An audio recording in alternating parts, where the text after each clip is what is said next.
Hello, everyone. This is Karen Neumann. This is the Saturday Human Colony Hucolo Webinar. It is Saturday, the 19th. Am I right? Yes. The 19th of February, 2022. And we're here today with our very special guest and co-founder of Human Colony, Max Rempel. It's always nice to have Max. Woo! It's always nice when Dr. Max Rempel, we should say. Yeah, it's always nice to have you. So you've had some really nice videos going up on the channel. And so I thought it would be nice if you could expand on some of the topics for the people who watch the webinar, but maybe don't watch your individual videos. We could get to know you a little bit because, oh, excuse me, I'm falling over. 1 second. Okay, sorry. Share malfunction. Scooting in. Because, well, the reason I say that is because in the past you were very present in all the webinars. So now we go, longer periods of time without getting to see you. So I wanted to know what's up in your world. What are you doing? What are you thinking about? Yeah, should I start with the commercial? Now we got a sponsor of the program.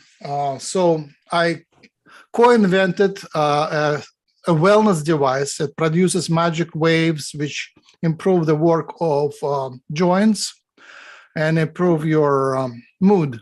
You can put it anywhere like that. And there is a band which holds it anywhere, on the head, on the eyes, on the mouth, on any joint. It wraps around and there is a band to hold it.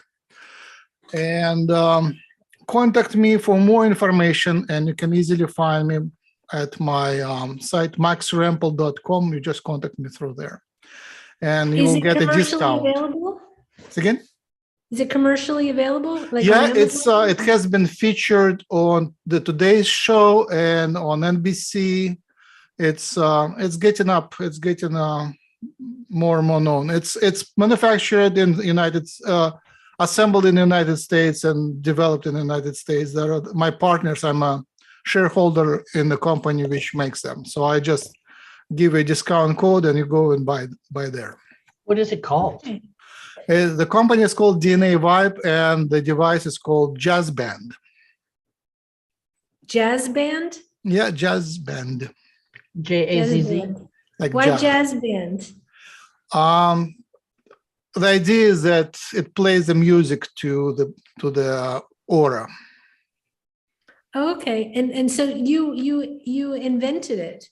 I co-invented. That is, as many inventions have many roots, and several people were involved, but 2 people developed this specific model, and I co-invented that.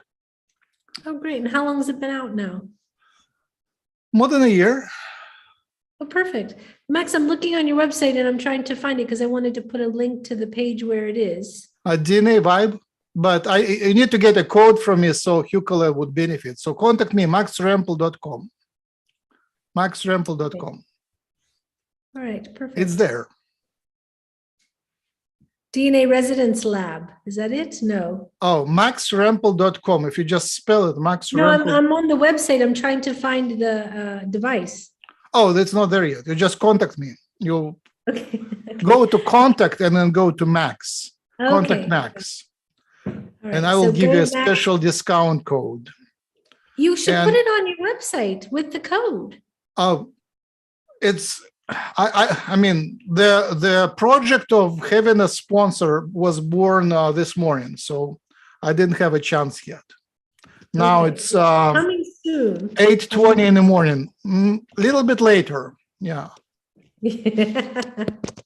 Well, I just spoke to the manufacturers and they promised me the code. I don't have the Hucolo code, but I have some other code which I can give to the purchasers. I found it online, so definitely I found the product online. DNA Vibe, Intelligent Right. Yeah, great. Perfect. All right, now speaking, so there are several topics. One topic is the optimistic forecast. Well, should and, we start with some blessings first before we get going on that? just a second, I'll finish. One topic Okay. is the optimistic forecast, and the second topic is my DNA research. Okay. And now we can go with the blessings. Do you want to do a music? I saw you with your guitar. Did you want to do a musical yeah, I can blessing do for us?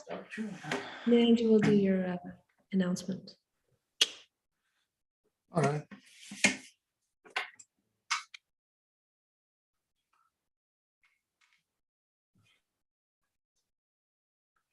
Which note?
Beautiful. Beautiful. I like having the depth of the soundboard there, and it comes across well on Zoom now. You have to switch a special setting for the energy. Right, and you have that set in yours in Mhm. Zoom. Yeah, no, it comes across very beautifully. Great, it was very nice. And your tones and everything were, and your note bending was very beautiful. That's from my home planet. From your Home planet. home planet. Yeah, in Pleiades. I found a few more people who speak the same language and sing similar songs. That's beautiful. What was the meaning of what you were singing? A praise to the goddess of the planet. Okay. It's like the divine feminine. Mhm. Beautiful. Great. So Angie has a quick announcement. We'll go have her announcement and then we'll come right back to you, Max. Hi, everybody. Thank you very much. Our next Hucolo online class is scheduled.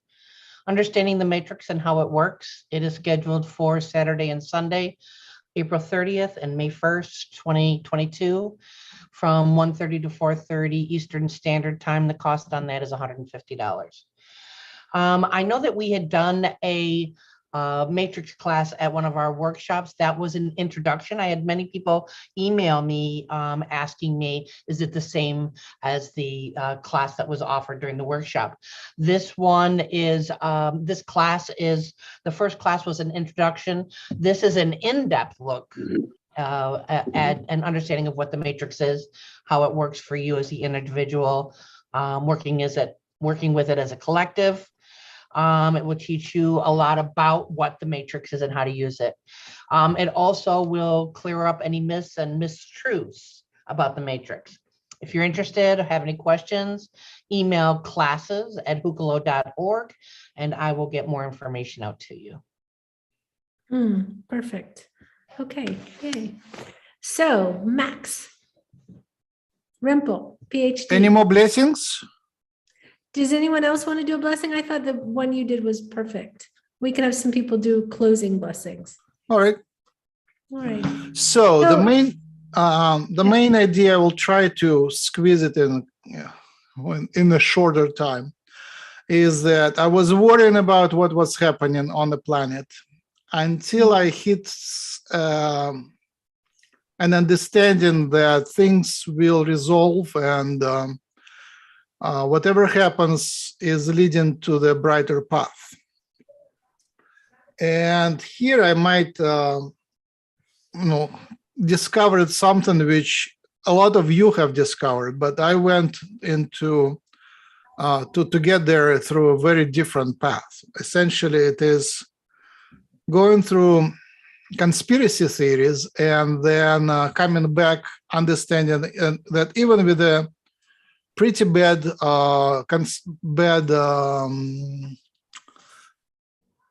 nemesis, we still can the things will still develop in a positive, globally will develop in a positive direction.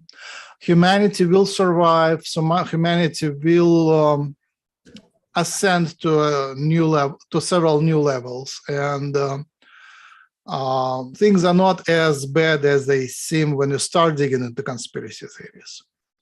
So that's a short summary. My main approach is scientific, basically researching the sources, speaking to people, meditating, going on this other side, asking questions, getting answers, and trying to build a non-contradictory picture, non-contradictory model of things developed. And another uniqueness of my approach is that to understand the behavior of people involved and groups involved, you have to actually step in their shoes. Otherwise, you wouldn't understand what they're doing. And that relates to people, aliens, and even higher entities. What is their position? And that is really hard. You really have to step in the shoes, say, of, do I want to say their names? I know, just imagine the negative names from the past and from the present. And you learn from the past even more than you learn from the present, because now you can easily research alternative biographies of tyrants of the past and learn from there much more than you can learn from the present one, because now things are very skewed, but the past is sort of researched from all sorts of sides. So step in the shoes of a tyrant, and it's tough. It's tough. In any case, I sort of did that. So when you do that, you normalize the evil. It becomes normal. It is, you say it's all right. And one of the big steps was research in the biography of Lyndon Johnson. He was a bully for sure, and flattery was his main tool. He worked people. I mean, that was the term. He worked people. I think actually, it wasn't confirmed completely, but I think he was used homosexuality to get favors from politicians, and that is tough to get in his shoes. But on the other hand, I think he was the only of recent presidents who actually was able to do at least something to positive, like what's that word? Legalize the rights of racial minorities. I think that's how we call it. So he was the only one who made that step, because he knew how the system works from inside. So to be able to manage the system, you have to be from there, understanding how it works and use their tools. You can't really change the system from outside. You have to go inside, use their inner ways of working to actually modify it, to reform it.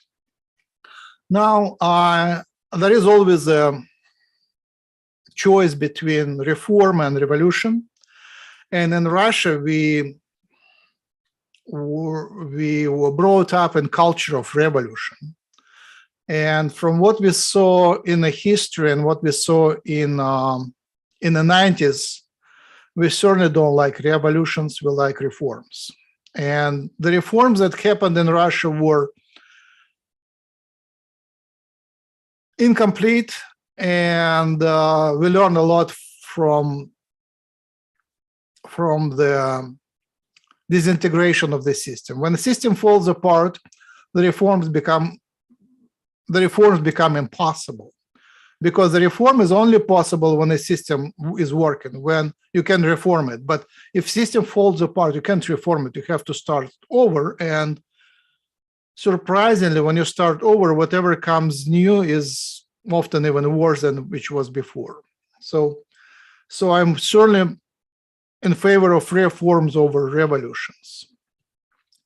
And that relates directly to the events now in Canada.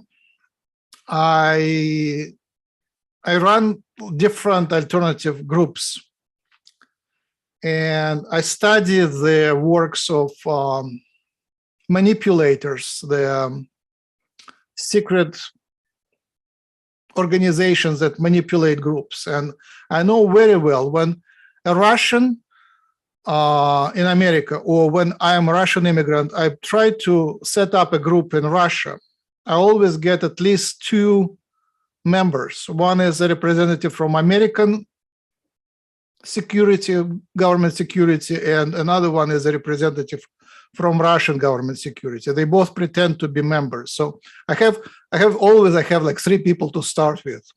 And sometimes I also get Israeli ones. So it's very nice. I announced an event here locally, and I have at least 4 people in a room. So I know I have the start. I have something to start with. Do you let them know you know? Do you let them know you know who they are or not? They are very smart. Yeah. And especially when they behave like they have military training, they don't even hide their associations. They kind of demonstrate them. They give clues, to their power, and I accept these clues. Like they look at me and they understand that I understand, and I forgive them because I forgive them. Really, I mean, they do their job. They do their job pretty well. When we are doing song festivals, they are singing. When we do poetry festivals, they read poetry. So they're pretty good. When we do metaphysics, they talk metaphysics really nicely. They actually use it. So it's not that they don't believe it. They believe it and they use it. So what I'm saying, in Canada, I was initially very convinced that it is a provocation, that the trackers were guided and provoked, and now we see that it was planned to actually take one of the most peaceful countries with a great sense of humor and make it into a divided nation or something like that, to polarize it. So that's what I'm saying. I don't believe in the results of revolutions, because it is a rule in history that when the revolution wins, when the victors come and start building a new system, it becomes even more corrupt than the previous one. There is always a criminal secret force which easily takes off the power because it is criminal, it is secret, and it is super well organized. Like, we were taught that Lenin and Stalin were sort of independent rulers, tyrants. But now we see that the first thing they did, they robbed Russia of gold and exported to abroad. So one of the main reasons for the revolution in Russia was to rob it of gold. And then that was financed, that operation was financed from abroad, and then it brought back big dividends. So we can learn a lot from history. So that's why reforms are much better. And one of the conclusions I make is that light workers should go back into the mainstream. We should become a new mainstream, and we should do it through reforms. Through what? Through what? Through reforms. Reforms, okay. Yeah, through reforms. I mean, the only way to modify the system without crushing it is to reform it. And we should come back to the mainstream, forgive them, forget their sins, forgive them, and then go educate the population. The main trouble of the present time is that people on average are pretty backward, and people elect their leaders according to their own backwardness. The reason Putin is in Russia is because Russians tolerate him. If the Russians wouldn't tolerate him, he wouldn't be there. Basically, what changed in the last 30 years is that there was a layer of people who were like real idealists in Russia, and they had a chance of building a nice system. But in the last 30 years, the population of Russia became disenchanted, skeptical, and they don't believe in ideals anymore. They think that it is impossible to build something good, so it's okay to have a criminal at the top, because it's better to have a smart criminal, which is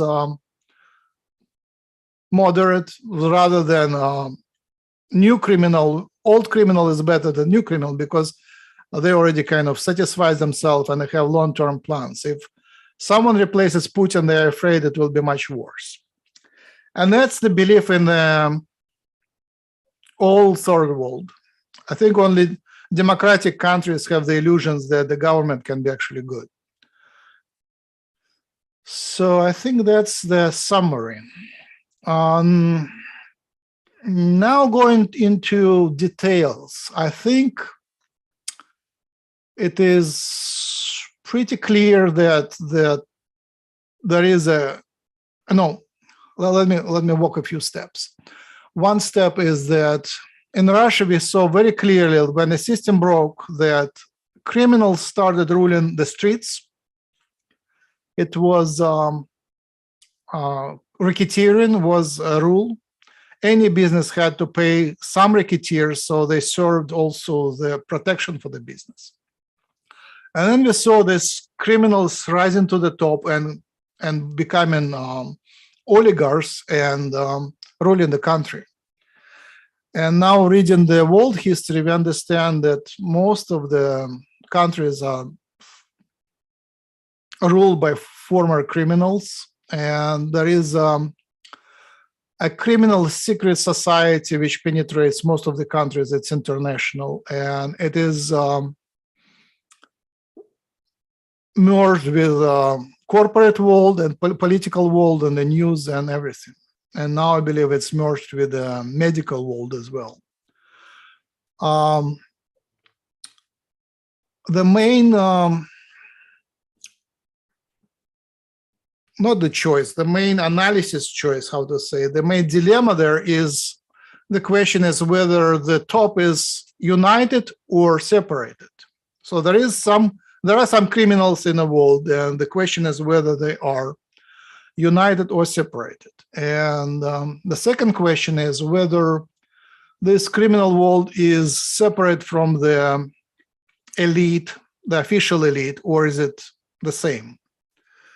So I was under impression that criminals were separate from the elite. There is like good elite and bad criminals, until I recently realized that all the secret societies are the elite, and there is no good elite. It's all the same. It's a novel idea for me that there is no secret group of conspirators which is outside of the system. I was thinking that they're separate, but now I modified my model. They are at the top. They are the system. They are the governments. There is no separation. There is no, say, Masons are not a secret society outside of the government. It is the government. It is the world government. It is the financial institution. So the first answer is that it's all one. It's one secret global government, criminal, secret criminal global government, and it's well organized and united. There is no competition at the top. All the competition is on lower levels. It is tolerated by the top because that's how the system works. They play chess in such a way that they don't really care who wins. Say they take Soviet Union, divide it into Russia and Ukraine and others, and then Russia and Ukraine are pretending to fight, but they don't. The top doesn't really care which side wins, and each side knows that they don't want to win, because if Russia occupies Ukraine, they wouldn't be able to control it. If Ukraine occupies Russia, it wouldn't be able to control it. So they just pretend to fight while introducing, how do you call it, special military state or special, how do you call it? There is a word for that. Yeah, they introduce the regime of military regime, basically. Like a military state. Yeah. You mean, yeah. Emergency, whatever, law. Mm-hmm.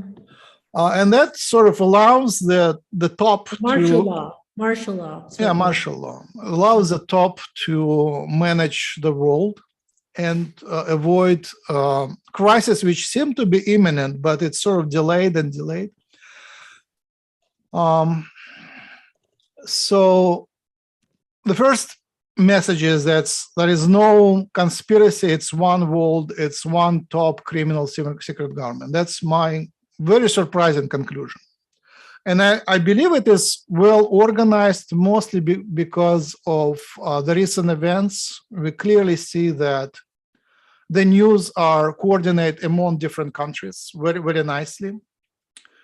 And the actions are coordinated between different countries very nicely. As like the countries which pretend to be on opposite sides, like Russia, America, Russia, China, they all seem to have working according to the same agenda and promoting the same ideas, usually in the same words. It was very funny how Russia and Ukraine pretended to be fighting and speaking the same sentences, same words, like copying each other very, very, very, very nicely. And the news all over the world, they're synchronized to an hour or maybe a minute. So there is a very nice central organization of things. And with quarantine, it was very much the same. It was very, very nicely organized in the countries which normally are very disorganized. But here, the events were very coordinated among different countries. So the second message is that I think it's a mistake to look for immediate goals of the secret government. I think they plan for many years and many tens of years. They are not in a hurry. They play a very long-term games. I think they have technologies that allow them to live longer, and so they can plan easily for 1,500 years without worrying much about immediate consequences. No matter who wins on the ground, they still have a lot of leverage and a lot of agents which follow their directions. And I think the main plan of the criminal global government, is to introduce gene modifications of people to make people more manageable, to fix humans and make us more manageable, and to introduce individual electronic control. And this individual electronic control doesn't have to be, at the moment, doesn't have to be telepathic. It can go through regular means, but the computer system is sophisticated enough to control every person and give them directions. So China and Russia already introduced social scores. So every individual knows that the system knows, and they get certain rewards and punishments for their activities. Like in Russia, a friend of mine was received a fine for not wearing a mask in a public place just because the computerized system traced his face and pictured it. So the system of tracing people is very sophisticated enough to trace everyone, and the system can easily give people incentives and punishments for their behaviors. And in China, it is the incentive to the permit to move around. In China, some people can move around and some people cannot. Permit to find jobs and get discounts for buying apartments or renting apartments. So it's a very significant thing. In Russia, it is the same. All people are now trained to identify themselves using their smartphone at every purchase. Now in Russia, every purchase is traced to the centralized page of the person. So it's like government. It's called government services, individual government services. So government traces every purchase and all the incomes and expenses of every person. And it's moving again to the social score, so people will be motivated to do certain things and demotivated to do other things. So this sounds very scary to the Westerners. And I'm trying to normalize that, meaning it's okay.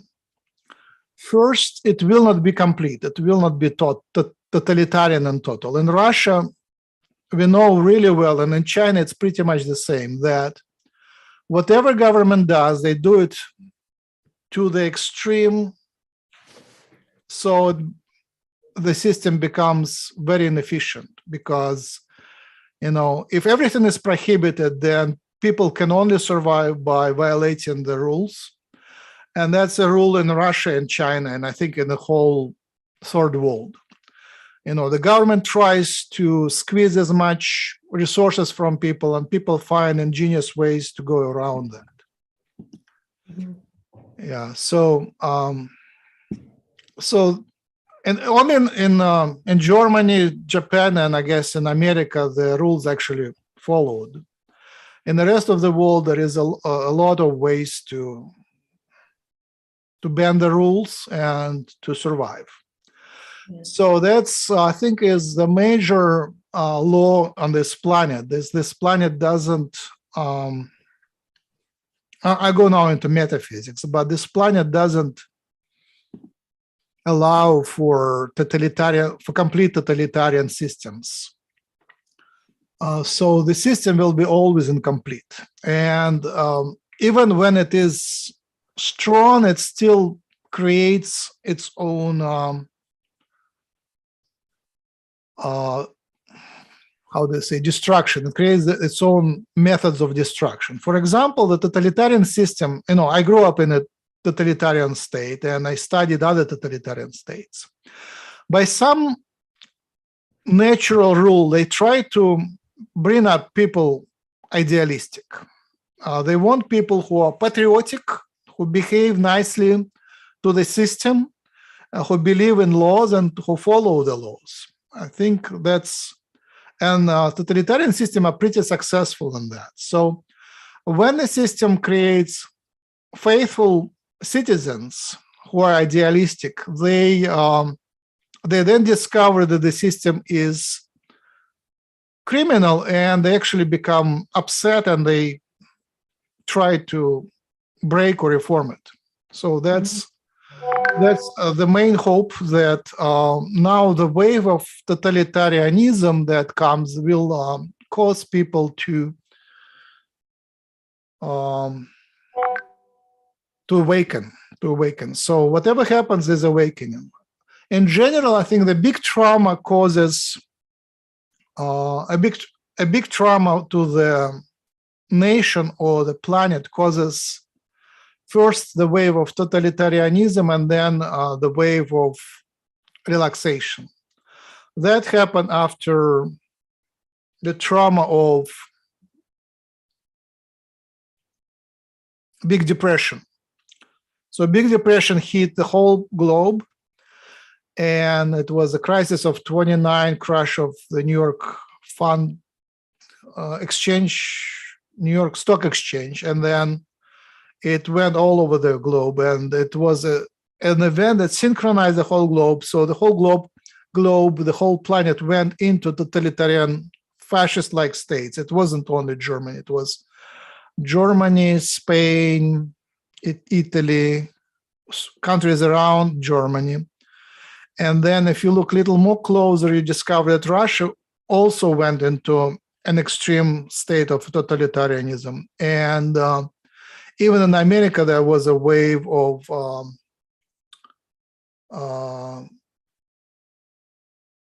Fascism? what? Fascism? Yeah, I would call it that way. Yeah, fascism-like state. For example, I discovered that just by reading books that whatever was racism in Germany, in America, it was called eugenics. It was promoted by a Rockefeller Institute in Manhattan. And they had a theory of dominance of white race, and they actually went and sterilized other races, and they sterilized. Blacks? Go ahead. They sterilized black people. They sterilized. They have multiple races counted as imperfect, colored, many colored races, and also they sterilized people who they believed are not mentally right. So that was sterilization of schizophrenics, but also people who are against the system. Yeah. And the same thing was in Russia and many other countries. Like the medical psychiatry was used to punish and remove people who dissidents. Yeah, dissidents. Right. So, and it looks like that eugenics idea didn't go away completely. It was just hidden, but I think it's still the main agenda of certain of the global criminal government, I think. I'm not 100% sure because it's possible that they modified it, but at least there is a certain part of the secret societies that certainly continue that. Do you agree that most? Do you agree that most conspiracy is based in anti-Semitism or not? Oh, that's a great question. Why did Germans so methodically wanted to kill and went about killing Jews? Why did America didn't accept Jewish immigrants at that time? Why did England prevent the Jews from escaping to Palestine? Why nobody was accepting Jews? So basically, Jews not only were killed by Germans, but they were trapped in Eastern Europe from escaping.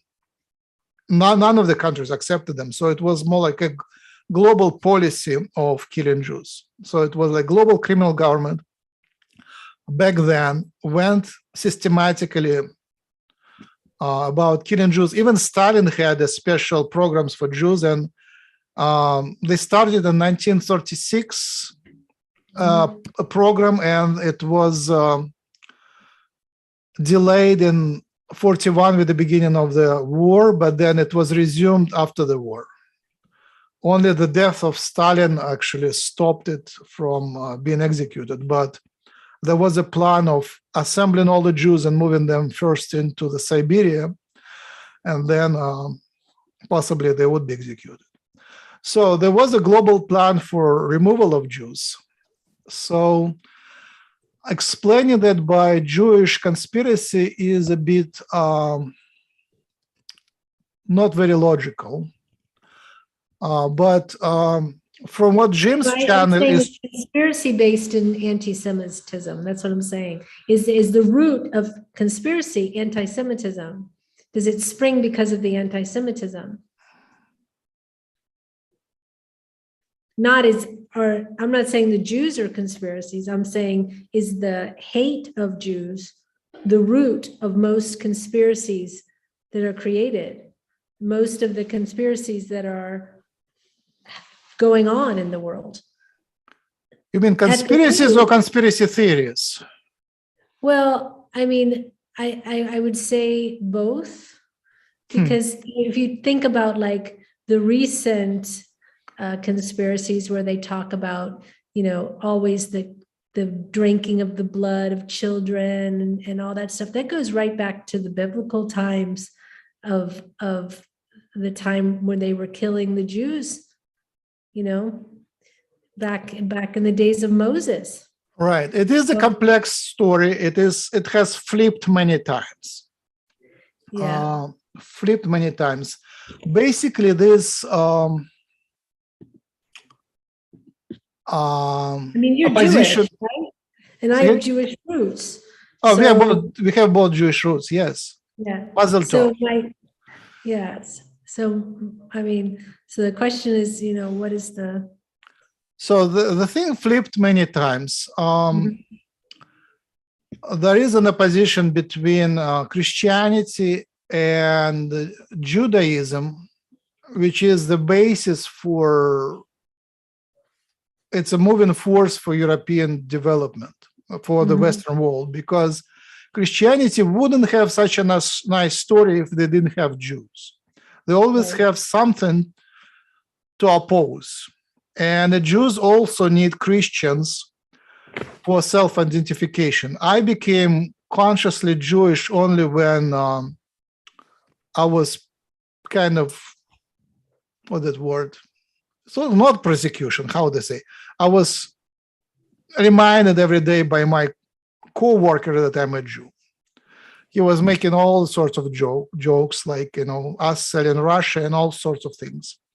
And us making a revolution and a lot of things. So he created my Jewish identity, not me. And that is sort of also true.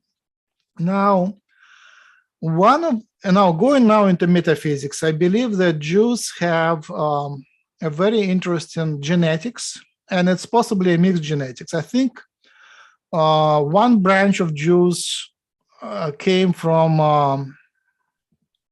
India, Bangladesh, and I think Jews might have an Indian relation, and another branch of Jews maybe came from the stars, and they were initially a Khazarian kingdom in the middle of Russia before, 1,000 years ago, and then the kingdom was destroyed, and the same Jews, my ancestors, Ashkenazi Jews, flooded Europe, and that caused the Inquisition because there was too big of influx, and they were foreign, and they took advantage of the locals. So Spanish were protecting their kingdom from that influx, and that caused the rediscovery of America, because Columbus was funded by Jews to find a new place to escape. So, and he was Jewish, from Jewish ancestry, baptized Jewish, a baptized Jew. So, so Ashkenazi might be a fresh seeding of certain genetics on the planet. And what's interesting about Jews is that that's a culture of living within other states and gradually trying to take it over. And that's the same approach as it is of the Zeta Grays, which peacefully infiltrate other planets by creating hybrids and saturating the planet or seeding the planets with their DNA and then basically taking over the planet and exploiting that. So that might be a very true story about the Jews. That the Jews might be a genetic seed which allows the aliens to take over the planet. So the resistance of others, which consider themselves purebloods, can be that. They build a state which is secretly taken over by the aliens. So that's, I think, one of the storylines. And there is some truth in it. Like in Russia, we clearly saw how Jews, when they had a chance after revolution, grabbed the power in most of the cities, and then they robbed the cities through the bureaucratic systems. So they weren't exactly serving the people; they were serving themselves. And it was a secret culture which pretended to be Russian, but it wasn't. And then there was an anti-Jewish movement in the 30s when they were basically removed from the power, purged, and after 45, basically there was no Jews, pretty much zero Jews in power. So it was a wave that then was removed. So there is some truth in that. On the other hand, I'm looking now at Belarus. And Belarus had upheaval because the dictator there wasn't liked by the people. And the other reason for the upheaval was that this dictator had common sense and he refused to introduce quarantine masks and do the popular medical procedure. So he refused. So the secret government, instead of just killing him, they created the upheaval, they created the people's movement, and there was a lot of demonstrations. But they failed to remove him from power. It was like several months of people wanting to remove the dictator from power, but he sort of just used rude military force and he remained in power. And we followed that very closely because it was very interesting and it was very influential. Although Belarus is a small population, it's about 10 million, so it's a small example, but it is it could be a seed of freedom, right? What I concluded is that the reason they didn't win, the people didn't win, was that they extinguished all their Jews. The population didn't have intellectual leaders. Their intellectual ideas the ideas of the movement were laughable. I think it was initially organized by KGB, by Russian KGB. So they didn't have smart people to lead. Mm-hmm. And the Jews were extinguished during the war, and after the war, this part of the country is especially famous for anti-Semitism. So, not having a Jews didn't allow them to make a revolution, basically. So the Jews, on the other hand, on one hand, they take power and they are foreign force that robs the country often. On the other hand, there is a lot of passionate people who can put their life in danger and devote their lives to the interest of people. That is also true. Well, I mean, you look at like Israel and how much technology thrives there, how they're so on the cutting edge of so many amazing inventions, and there's a level of intellect and consistency of production of new things, new ideas, and then also to a way of keeping it within their own hands. Does that make sense? And Yes, and yes, I absolutely. always- Huh? And I always got the impression, like, especially in the Bible, there was this thing of like, they had and others didn't. And it was that we've got to get you out so we can have. But what happened is when they just went, like what you just described, when they got rid of the people, nobody had. You know, they didn't find a way. So they always identified them as the enemy, but in fact, they consistently were able to generate and make money, generate new technology and trade and all of the things that kept them having more money, more power. They, you know, they supported the intellect of their people and promoted those people always to the front, so that there was always a sort of leading group of intelligentsia at the forefront of what they were doing, as opposed to, like you said, some of these groups, they come in and they have no brain power as far as what they're doing. So I think there's a lot of reasons why they were demonized. And I think it continues to this day from back in the day. And I think it's at the root of so much of the hate there. Right. Because even suppressed, within a year to 2 years, they're already back, you know, in positions that allow, because it's part of their, it's like the Dutch are very much merchants and they're very much good on trade. They're huge on new ideas. And that's just how their society functions. And they have a very strong place in the world. And I think that, but I think unfortunately the Jews have been continually blamed for everything that's gone wrong. Oh yeah, I mean there is a lot of propaganda which has nothing to do with reality. Yeah. So one of the, let me just finish that line of thought, that one of the possible mystical role of Jews is to take over the planet and exploit it. On the other hand, possibly the Jews have just the opposite path or purpose. Yeah, divine purpose is to, they might carry a certain vibration which is necessary for ascension. That is also possible because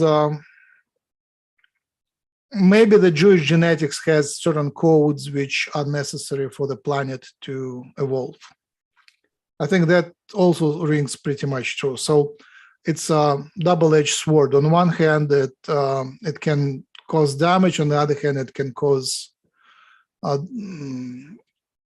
allow the humanity to survive and evolve, to ascend.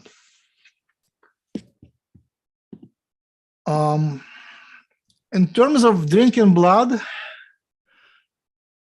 it's part of dark magic. It's not something imagined. It's part of dark magic, and it is practiced by secret societies, and blood is also used by healers. Just there is a lot of healing capacity in blood, and working with the blood is part of the healing process. So there is a lot of magic in blood. So there is much happening there.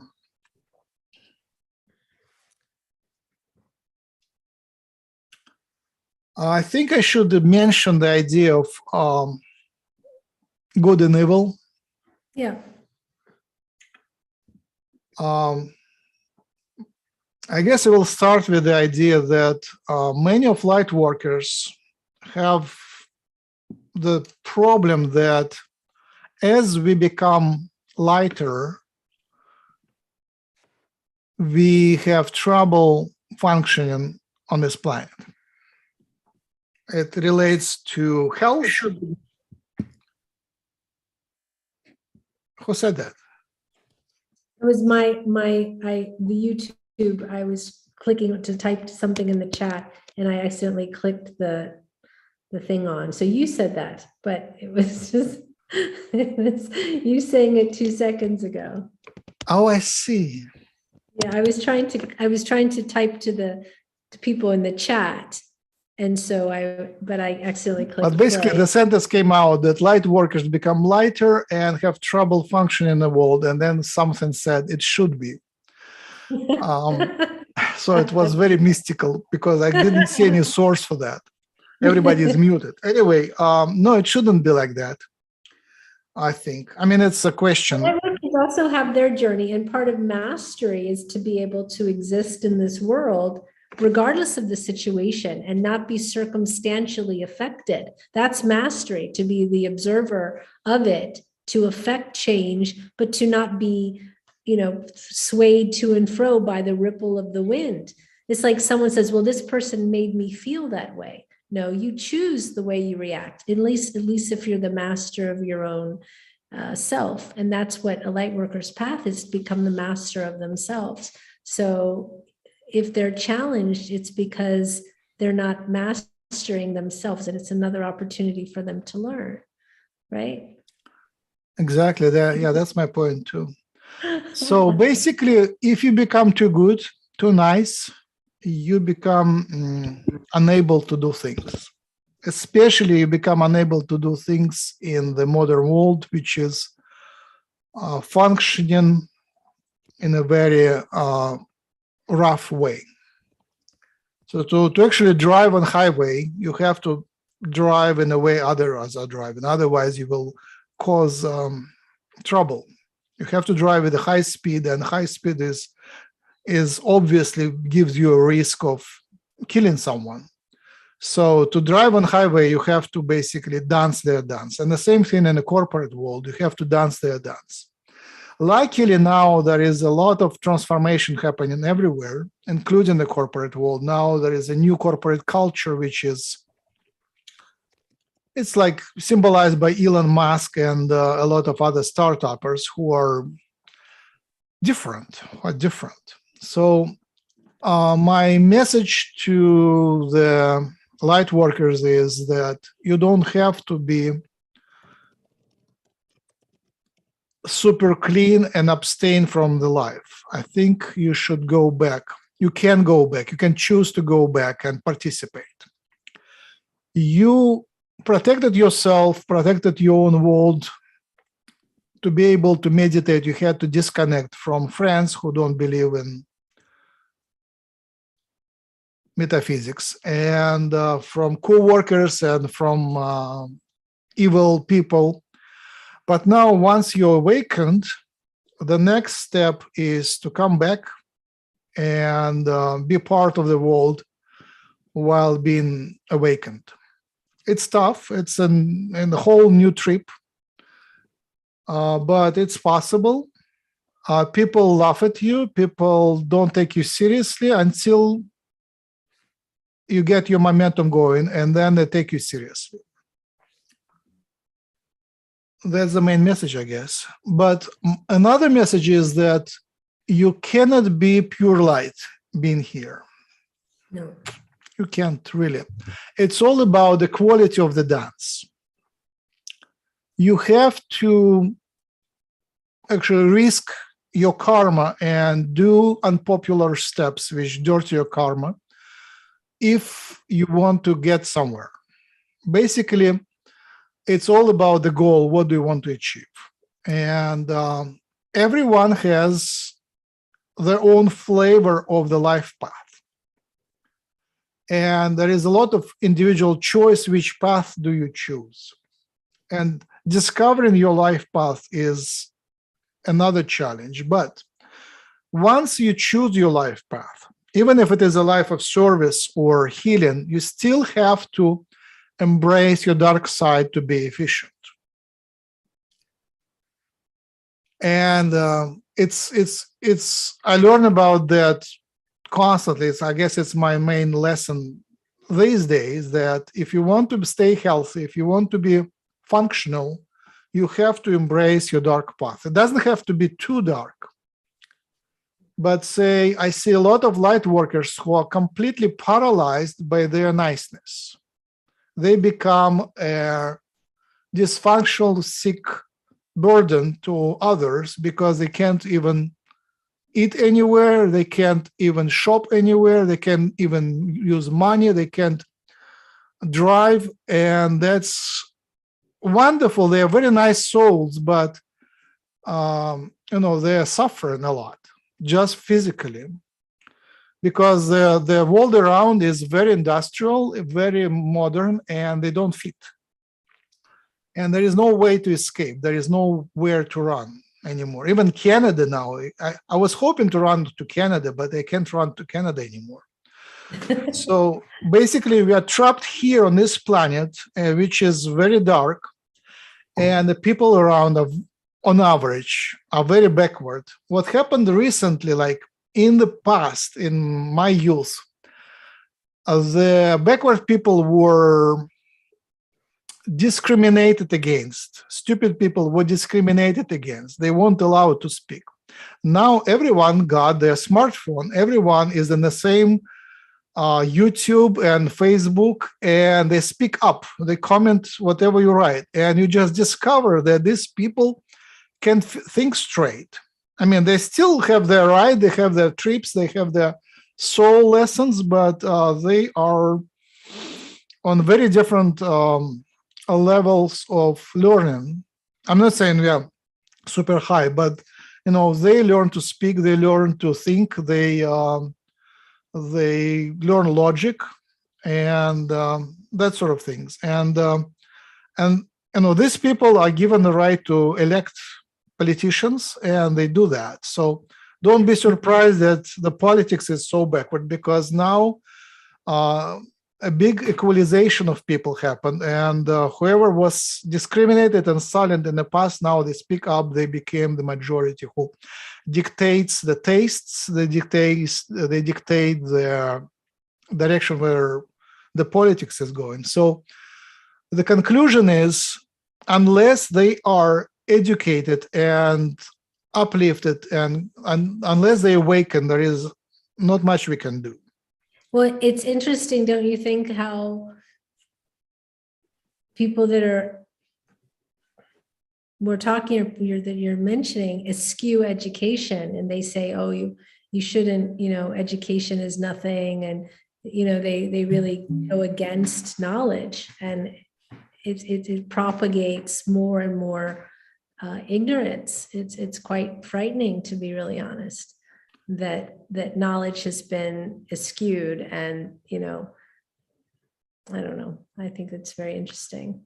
Yeah, we can take some questions. There are some questions from the YouTube chat that are very good. Just a sec. I wanted to reflect on your, prepare your questions, and I wanted to reflect.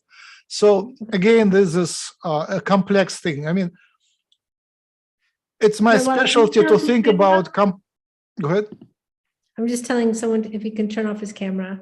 Wally, can you turn your camera off? Do you mind? You can turn off his camera if you like. I can turn. Okay. All right. But go ahead. Wait. I'm sorry. I don't want to. Yeah. Okay. I got it. Yeah. Okay. So what I wanted to say is, it's not a straightforward question. We want to educate people, but everything, including medicine and education, is corrupted and turned upside down. So now there is nothing. There is no values which are not polluted. I mean, the pure medical profession is now the tool in the hands of dictators, medical dictatorship in the criminals, and lots of doctors who are healers have to comply, and were also corrupted and messed up. So lots of people basically gave the medical oath and hypocrite, yeah. Hippocratic oath. It was my joke, and I now forgot which one is which. Hippocratic oath, yeah. Hippocratic oath. Okay. So Yeah, that's many people, they had to give up their ideals and do basically kill people during this global event. And it's a shame what happened to medicine. And same thing with science, same thing with education. Now they promote very weird ideas in education as well. I made a joke that scientific degree is a degree of brainwashing. The highest scientific degree is a medical doctorate, the highest degree of brainwashing. So but see, that's not true. It's kind of like lumping everything in one. Not every doctor is on the take, and it's all in different. It's all in different degrees. Some people overcharge you. That makes them corrupt. Some people, promote certain medicines because they get a kickback. That's corrupt. But at the same time, you don't eschew the entire, right now, if you fall down and crack your head open, you're going to go to the hospital and you're going to avail yourself of medical care because you need it. And so the same thing with education, you just don't throw away the schools and burn the books because a few people are corrupt. People still need to have knowledge in order to be effective. It's right. the ignorance. Yeah, I would prefer not to say you Mhm. when given some medical examples. Let's say a hypothetical person breaks the head. Mhm. Because the I don't words want to have create power. it for you. Sorry. But Yeah. but I'm just saying, so in that respect, that's what I find hypocritical of people saying, oh, I don't believe in doctors, but sure, they'll run to them if they need them. And people say, and that's why education and the situation of if you really want to make change and reform, then get involved and not just always, people need to get involved in the areas where they feel called to go to ensure what they can. Because as you said, the change can't happen from outside. It has to happen from the inside out. Right. Yeah. Here, and you're a PhD, for God's sakes.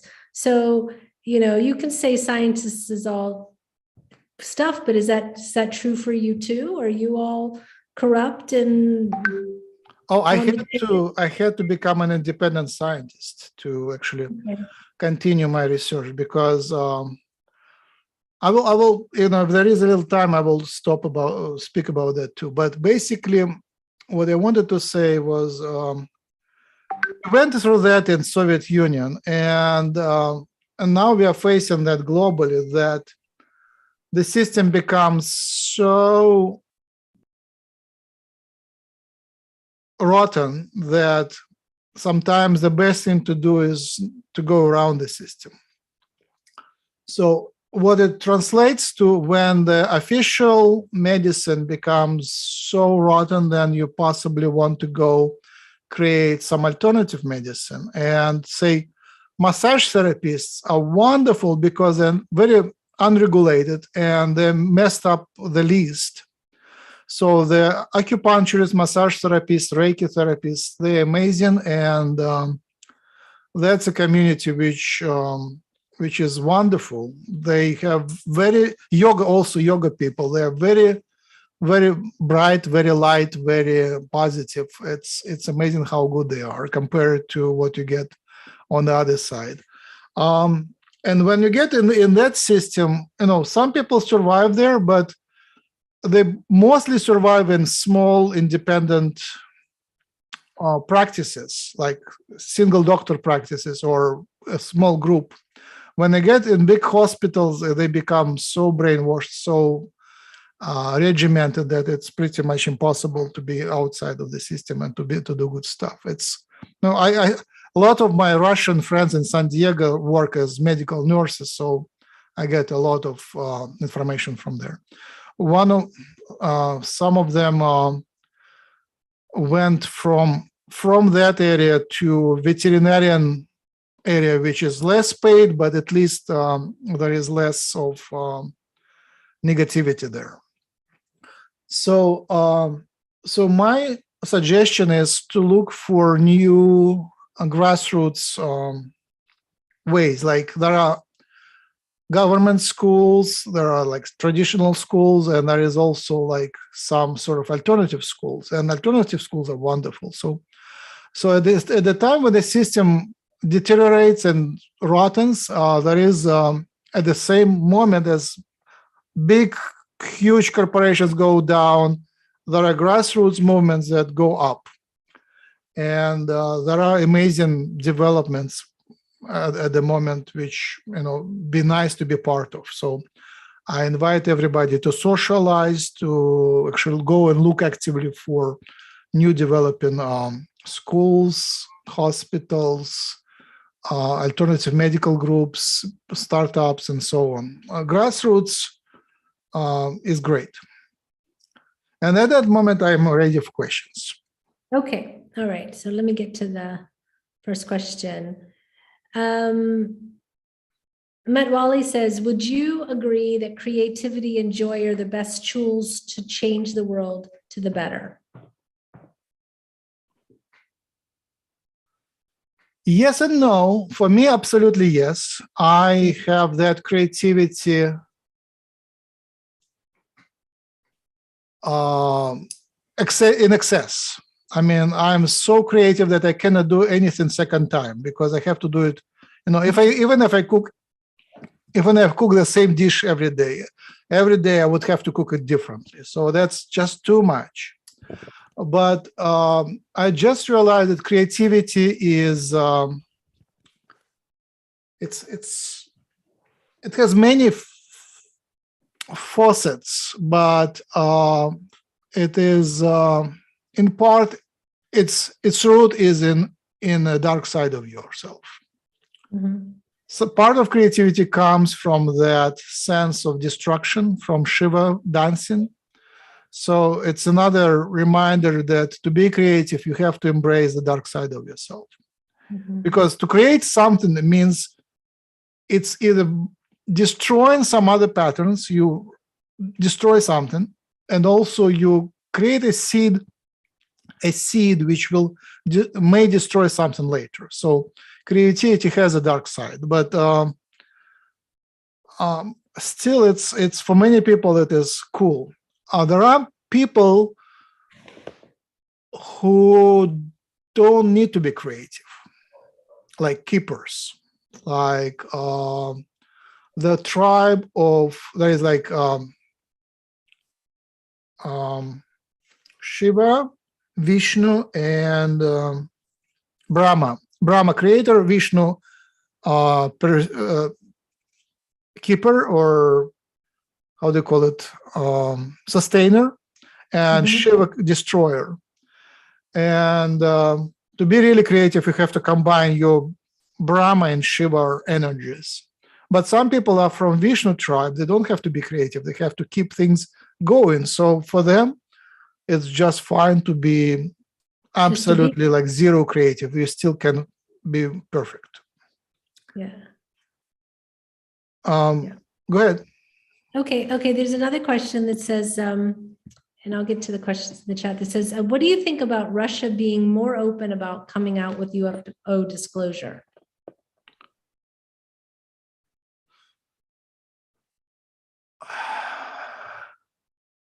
Right. It's very funny. In Russia, the culture is so different. They don't use evidence for anything. It's only in English-speaking culture evidence matters. When you cross the border, they publish, like the journalists, they don't have to have any evidence for whatever they publish. It's pure creativity. There is no respect for evidence. So there is so much disinformation there. And then that sea of disinformation. In Russia, there's so much disinformation. Disinformation, yes. Yeah, and that okay. sea of disinformation, there is lots of space for truth because you can't really tell apart the truth from fake. So the whole culture of journalism and web posts is way lower. Like here, maybe there is one post of truth, one article of truth, and there is 3 articles of careful disinformation or careful twisting of the truth. In Russia, the ratio would be much worse. It would be 1 in 100, but still there is a lot of truth coming out. For example, only Russian President Medvedev on the camera confirmed that there are UFOs, and he was briefed on UFOs. And there is like some minister in Canada who did that, but not American ones. Right. So they have their own agenda. They still, basically what happens, they have this global criminal government who controls things, but at the same time, this global criminal government allows Russia and America to compete or to pretend to compete. So Russia has its own connections to aliens, its own alien technologies, and it has lots of secret factories. They are traditionally called boxes because it's like a mailbox. They're called boxes.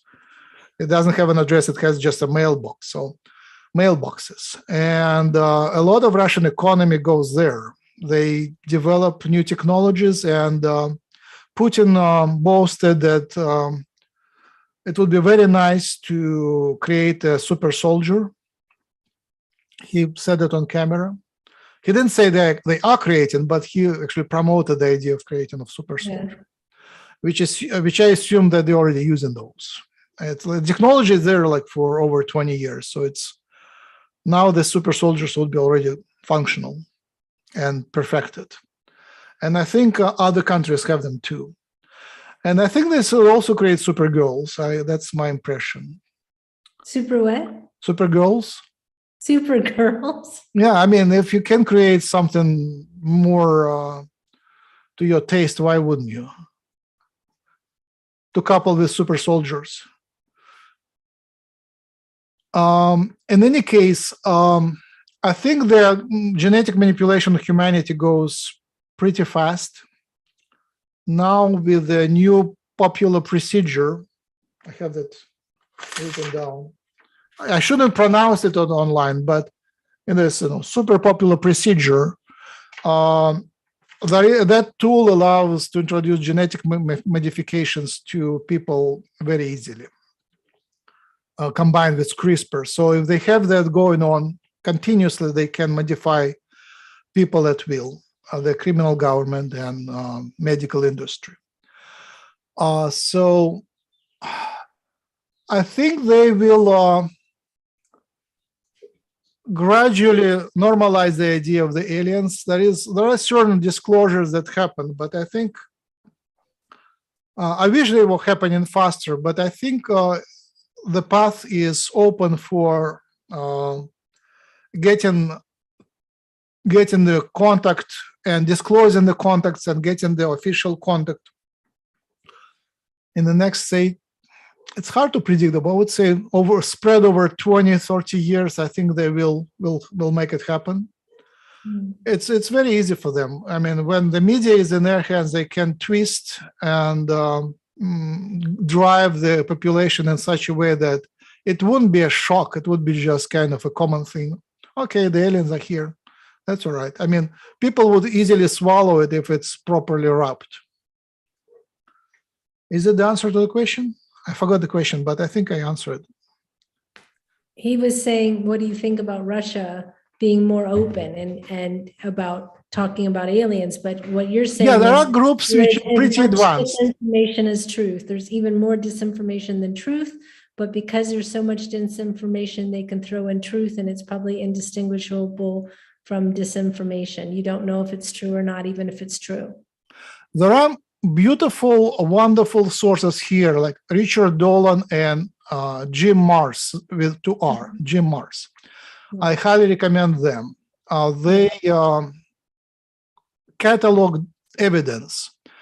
But when I need more information, I go to Russian sources, and there are wonderful Russian sources, like which are really educated, which get information from first hands, and they're pretty much independent. There are some which are translated from English, but there are some independent Russian sources which get information from Russian secret government security. So yeah, there are experts there as well. And also there is... Oh, sorry. There is also a theory. I just recently came across Russian neo-Nazis. And they are amazingly well educated. Basically, there is a whole Nazi ideology which is developed by Russia, declaring that Germans and Russians are the same, that Germans and Jews originated from Russians, and that Russians were initially there, which is partly truth if you just call Aryans Russians, which basically Aryans had a big presence in Russia. They entered India from the north, basically from the Russian territory, and there are traces of blue-eyed, white-skinned foreigners coming and taking the rule of India. So if you call them Russians, then it's okay. So they have the whole theory of history, how Russia started everything, how basically it's Aryan history. And they also are very knowledgeable about novel technologies and the aliens. So the whole new neo-Nazi theory in Russia is including the whole understanding of aliens, and it is independent. It's very different from Western. And they have the whole stories of creation and the overlook of the galaxy. So it's there. It's very different, but it's very educational. When I hear them, I agree with about 50% of what they say. But it's very nice new look at the same story which we know. Okay, perfect. I had a thought, but now it's gone, so it doesn't matter. Kat, go ahead. Yes, my question was, should we escape Canada? Escape to Canada, not escape from. We're not there. No, I am in Canada, and you need to. You need to go. You need to go. Yeah. Yeah, and I lived in the communist era. I'm originally from Romania, and I'm not saying it was bad, but it has it has its downsides. In the communist era, you couldn't have esoteric groups. You couldn't talk about that. Books were trafficked underground. So, so yeah, this is the question. How does it feel? Should I prepare to escape Canada? Of course, I don't know. Unfortunately, for that answer, I disconnected from the news. I cannot take them anymore. When I realized that there is a positive path, I just decided for myself that it's enough to know for me that humanity will survive, that there will be always an alternative, basically. The totalitarian system will be incomplete. So there will be always a way to escape. In general, not in the individual cases, but in general. So I disconnected, and I became healthier, because it's really hard to carry the burden of following the news all the time. Anyway, what I think is happening, that Canada will have a flash of this military dictatorship, but that because of Canadians are so much more free thinking, there will be always a layer of people, of alternative dissident people. The majority will be basically developing their own mind, their own culture. So more possibly Canada will still be leading in terms of alternative thought. So being part of that community is fun. Now, if the economy crashes and America is more economically prosperous, then I think the good place to run is Utah, because Mormons seem to be having their own independent plans and own independent economy. So I think Utah and Colorado would be the best places to run. But I would suggest maybe it's not too difficult for Canadian to go to Utah or to Colorado, except I think you need some sort of a work visa. But I would assume that still Canada has a lot of potential, and maybe there will be a wave of moving to the extreme military dictatorship, but then there will be a flashback, and Canadian might actually come out sooner. So I wouldn't completely run away, and I would be open. I mean, nowadays I don't think the border will be closed completely. It doesn't look. It's hard to predict. Well, what people don't realize, and the first thought that came to my mind, that things really happened in the world. Like I imagine the story of King Herod, who wanted to kill all the babies in the city to capture the future born prophet. Jesus was real, no? Take your time. Yeah, that happens. That's No, I hear you. Yeah, it's a Yeah, I know. historical fact. The parallel is there. I don't know. So basically, you're referring to this medical dictatorship and this attack on humanity. I believe it is initially the infection is seeded, and it is genetically engineered infection, which is intentionally seeded and kept. They keep seeding it, so every new wave is technically designed. No, I'm talking about the facts that things really can go down south. I mean, people don't realize that actually bad things can happen. Oh, yeah, that was my fear too, and that's my understanding that the guys who do the controlling government, the secret criminal government of the world, they are not that stupid. They are doing a good job in managing the system. And the reason they are not killing the humanity, they're not crushing the economy, is that their main mode of operation is exporting the goods to the galaxy. It's called runaway civilization. It was pretty nicely described by Richard Dolan based on historical evidence. And basically, the planet has an underground civilization, which are humans, which have connections to the galaxy. They have the space flight technologies, and they produce certain goods for the galaxy expert, and for that they sort of buy whatever they need to run their technology. It's a very different civilization. They are much more advanced. But when I talk about secret criminal government, it is the same thing as runaway civilization, same thing as secret space program. It's a series of underground cities. It's a small population of very advanced humans which disconnected themselves from humanity and exploit the humanity for their benefits. And the reason they don't kill the humanity is because they need us to do the production for them. So I think they do a pretty decent job. The reason they run this project with the infection and then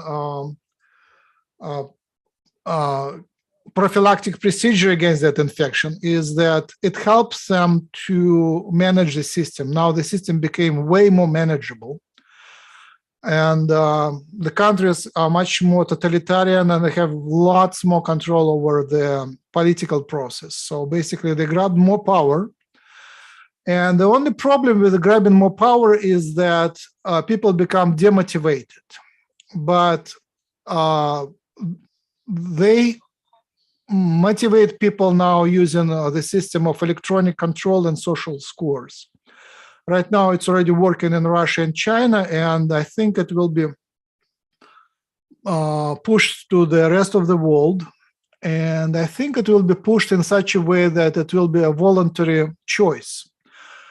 Either you become a part of the corporate world and have social motivation through social electronic scores, you'll be basically guided by the electronic system what to do, and you will be motivated to work, or you will fall outside of the system and become sort of an obsolete but free person. So if you live economically, you can be outside of the system, but if you want to prosper, you will enter the corporate world and become prosperous but electronically motivated person. So you trade your free will for the prosperity. But I think there is a very good chance that this corporate world will actually become more efficient, and humanity is facing another wave and time of prosperity. I think the economy can actually kick and come back to a better level, because now the system is much more controllable from the electronically from the center. And they want us to become more productive because we produce goods for the galaxy. It's a scary thought, but I know I get used to that. I normalize it for myself. I think it's maybe in short term we have some. I mean, obviously the humanity transforms very fast, but I think that transformation happens under certain control, and it will be healthy. Go ahead. Yeah. By the way, you were talking before about brainwashing. Yes. I have one friend. He's electrical engineer and very smart guy, but actually was doing security systems installing in the banks. Yes. So actually, what I see it is that actually through his knowledge is protecting the banks, but he doesn't see it at this level. Yes. And another friend who was having straight A's was a colleague of mine in electrical engineering. His job now is to develop new ways of doing face recognition. So this is one kind of a brainwashing that's happening. Smart people are used to actually control the society.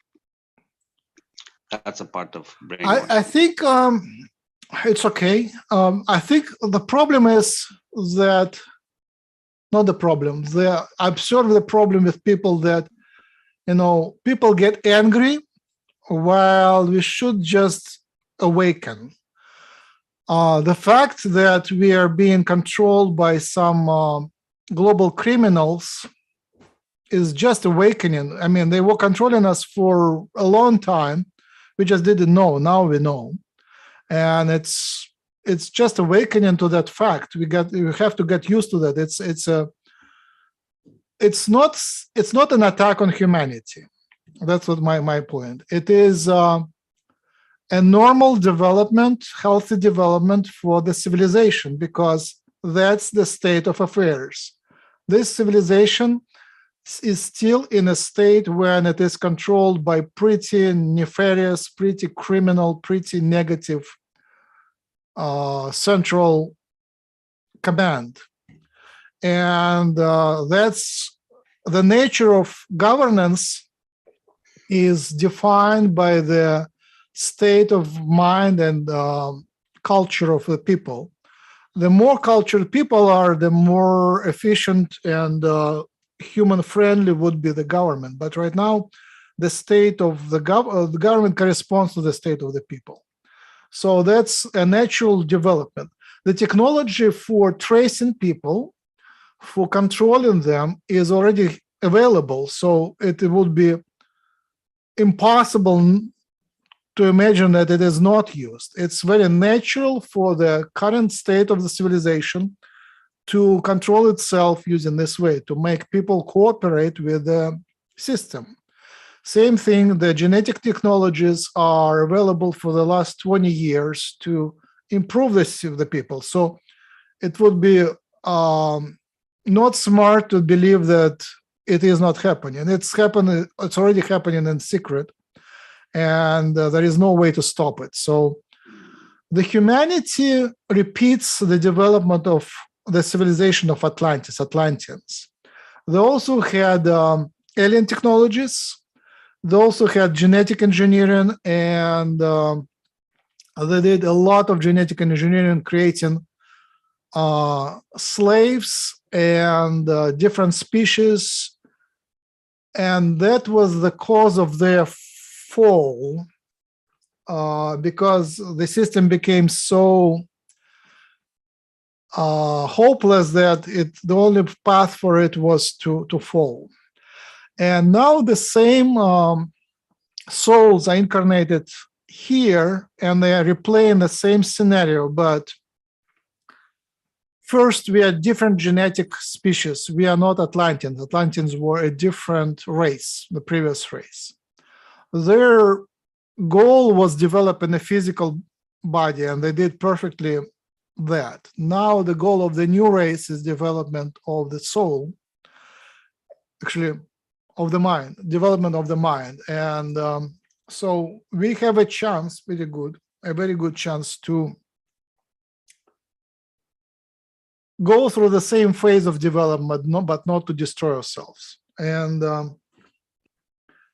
it is a simulation. We live in a simulation. It's a divine simulation, which is enjoyed. A lot of souls are enjoying this process, and it's a big educational event for a lot of souls, a historical period for a lot of souls, like billions of souls enjoy going through that, learning that.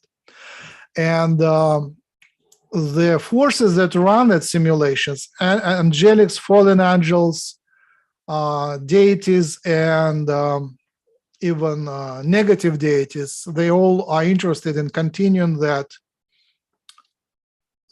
game, and hopefully they will be skillful enough to create this game in such a way that it will not self-destruct.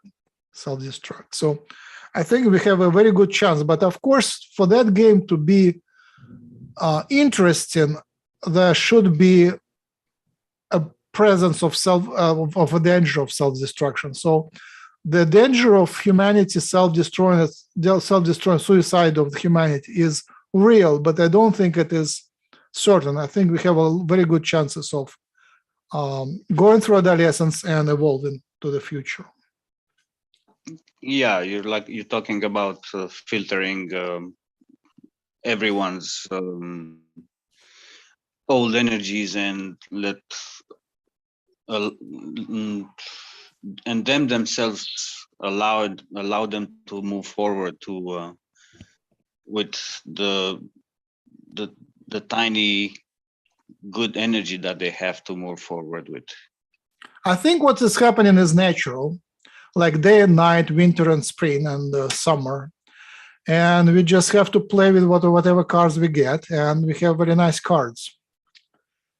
I wanted to spend last few minutes of the second hour speaking about my DNA research.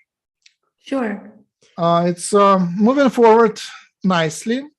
Good. Unfortunately, my funding dried up a few months ago, so I had to lay off all the workers and stop all the computations, but I still have a chance to be active myself. And what I'm doing is, because I cannot do research myself, I can create a community. Well, that's what another thing which I know how to do. So the topic of the research is how the biofield is created by DNA. It's essentially DNA holography and the role of DNA in consciousness, how the DNA hologram creates the experience of mind, and how DNA creates the experience of consciousness. The main idea is that the soul attaches to the body through DNA, the whole DNA of the whole body. And specifically, we are looking at the mechanisms, how the sequence of DNA, which we know, and the structure of DNA that we know, how it mediates that connection of the other dimensional spirituality, spiritual informational flow to the physical body. And since we understand that this is all a simulation, that comes to the idea how the DNA mediates the simulation. Basically, the DNA is something which allows us to have the experience of this life. And each person has a little bit different sequence of DNA, except twins. And then that body with that DNA allows us to connect to this physical world and have a nice ride here. So the main goal of the research is to discover the vibrational code of the DNA and to be able to read the genetic sequence and to see how the shape of the body and the functions of the body are encoded in that sequence in the genome vibrationally. And it is possible to do. And we already did some nice progress by modeling certain sequences, modeling certain electromagnetic processes in the structures, and we published, most of our results are published in writing, and some of the results are published as webinars. So I started assembling the communities in English and in Russian speaking and English speaking scientific communities, and both of them start to mature and people join. There is a lot of people who are interested, and most of them are scientists, alternative scientists who are interested. Some of them are mainstream scientists. And surprisingly, lots of pieces of information come together.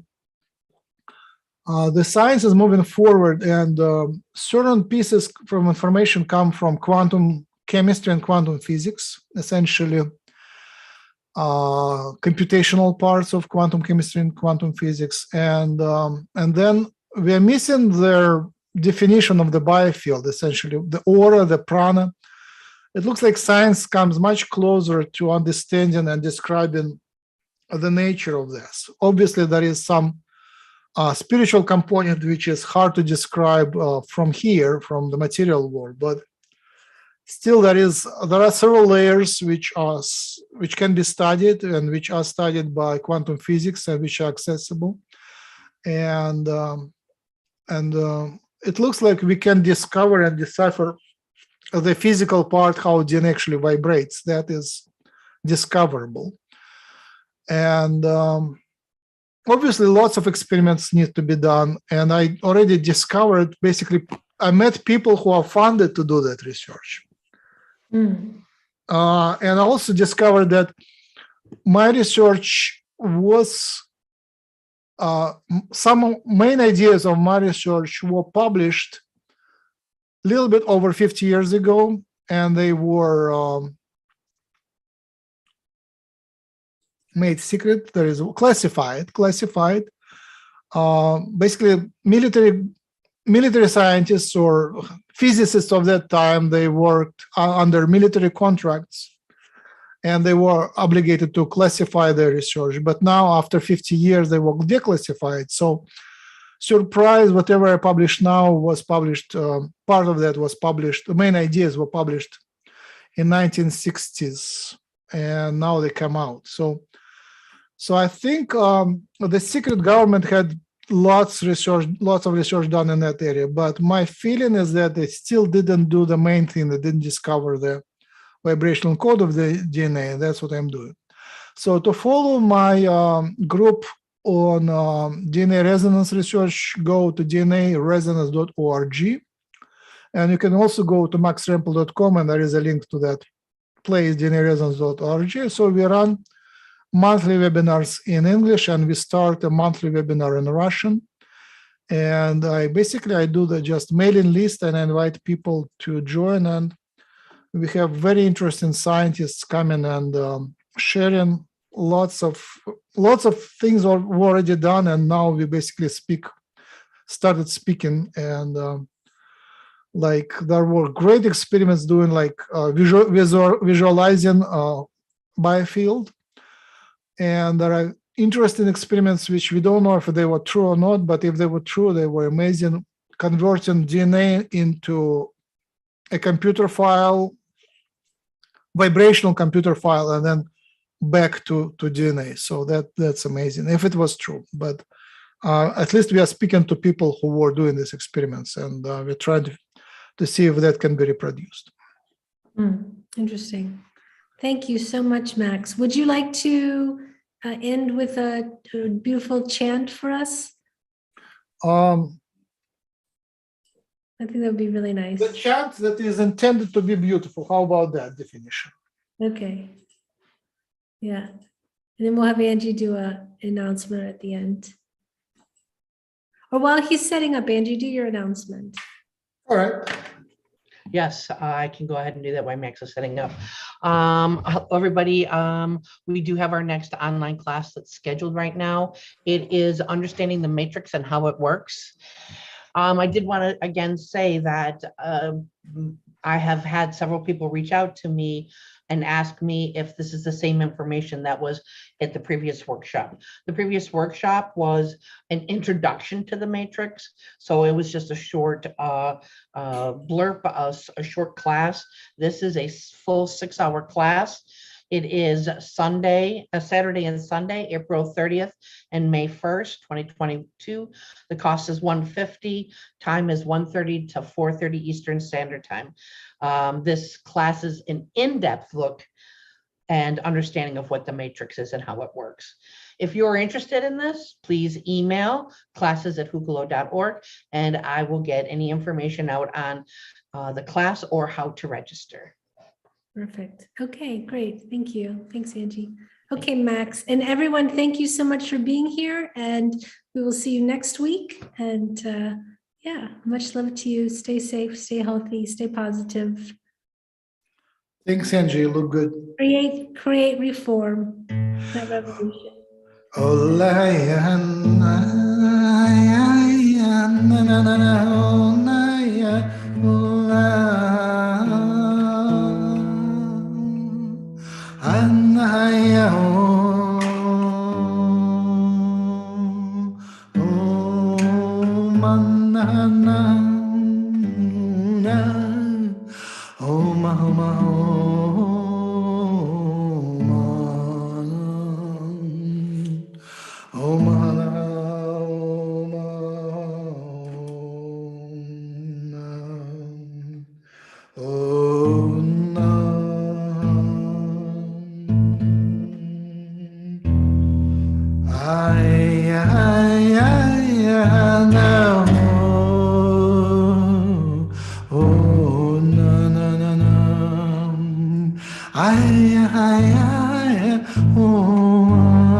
Maya, Maya.